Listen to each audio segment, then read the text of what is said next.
Hi, this is Helen Sanderson. I'm just going to walk you now through what personalisation could look like in a care home. So great personalisation, of course, starts before the person even arrives. So here are some of the things that could happen before the person arrives.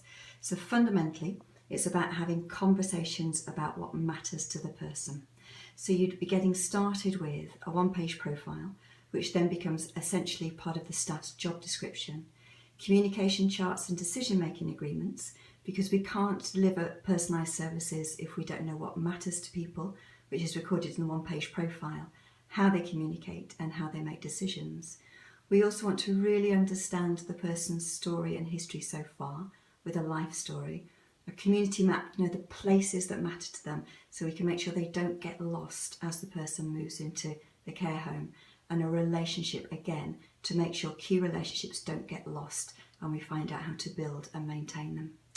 We also want to understand what matters to the family, so that might include putting together a family communication profile so we know who to contact, when and how, and the quickest ways of getting hold of people. And also a family one-page profile so we know how best support the family as a whole. And also, before the person arrives, obviously we'd want to make sure they have great information about life at the home, and this would include information about community circles as well.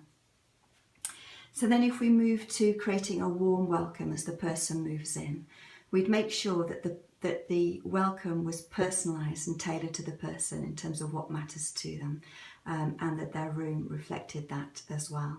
There'd be a welcome pack, a cup of tea, whatever it took to make the person feel really welcomed and comfortable, and we'd learn a bit more about that as we met the person earlier. We'd also make sure that in the first 6 weeks and very early on in the first few days, the person had an opportunity to meet their potential team members.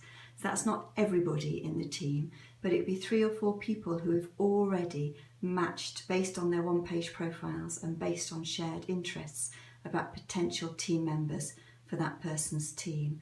And ideally we'd be wanting to identify a team leader that the person would decide on.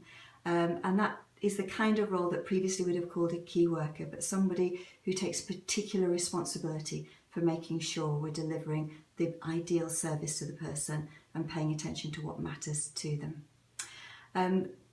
But the final decision will be made at the 6-week review as the person settles in. We'd be really focused on delivering great support, getting the support right from the beginning, using the one-page profile and adding more detailed information. The team around the person will be using learning logs to keep learning and updating the one-page profile, because obviously there's a limited amount of information we could gather early on, and we want to make sure that we keep developing and learning about the person.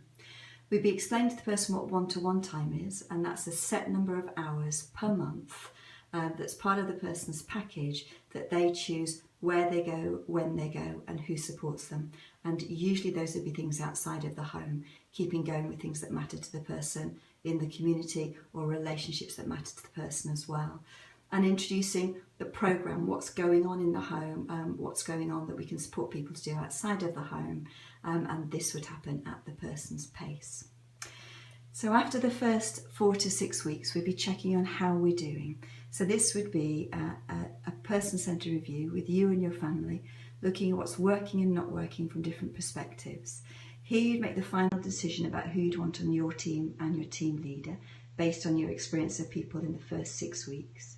We'd also be asking you, if I could, I would. So what are the outcomes that you want to be achieving over the next year? How do you want to spend your individual time? Where, when, and who do you want to support you?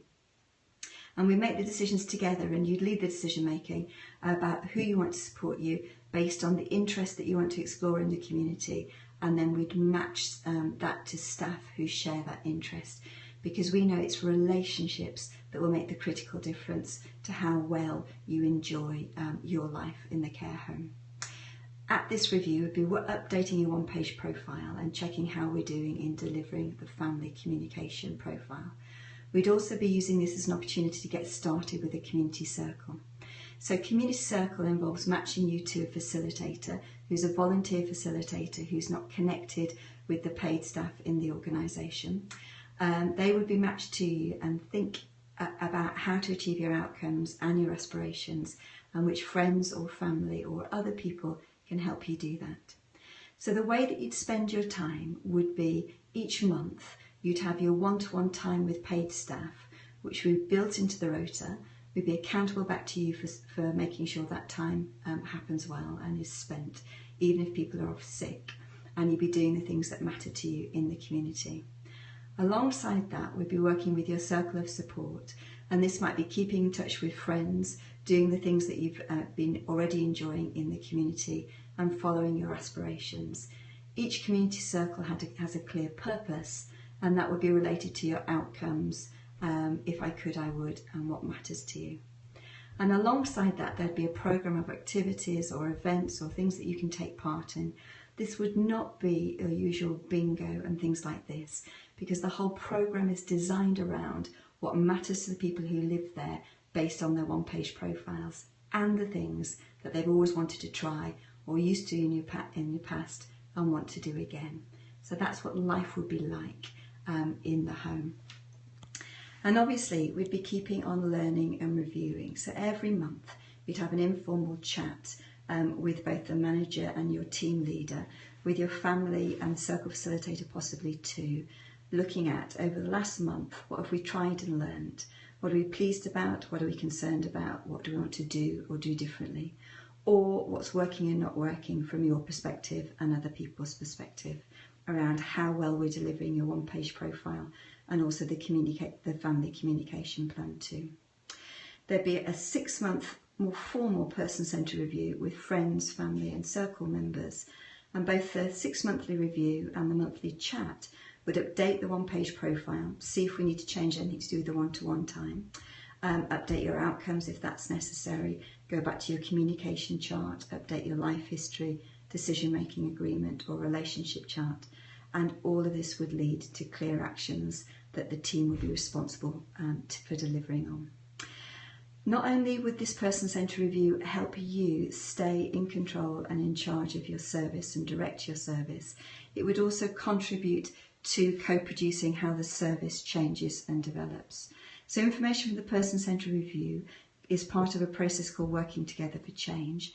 That's done in partnership with the self-advocacy group or the residents committee or whatever the group of folk who want to meet regularly to review how things are going with the service as a whole. It was done in partnership with them and reported back to everybody on a quarterly basis. So using this process, we designed the whole service around what matters to you, as described in your one-page profile, how you communicate, where you want to go and who you want to be connected to. We make sure that the welcome reflects you, and we give you a period of time to settle in and for us to get to know you better and update the information so that we deliver a really personalised service. And then start to introduce one-to-one time and your community circle so that you are doing what matters to you on a weekly basis.